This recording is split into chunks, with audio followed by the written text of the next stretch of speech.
នៅសុខសុំមានអារម្មណ៍ខ្លួនឯងដូចបានភ្លើ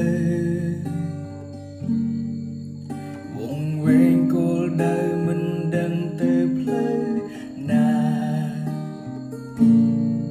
ប្រហែលជាខ្ញុំមិនអាចប្រឆាំងនឹងវាសនាខំប្រឹងយ៉ាងណាគ្មានអ្នកណាគេអើពើមិនភាំងស្នេហាគ្មានអ្នកណានៅក្បែរគ្រួសារមិនដែលយល់ចិនដែរឬមួយជីវិតខ្ញុំត្រូវរួមនៅដោយឈឺផ្សា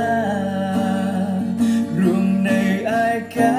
គ្មានអ្នកណាយល់ចិនទេសុំតោចេញទៅមិនបានលា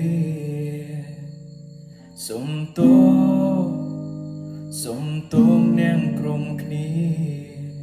សុំតោ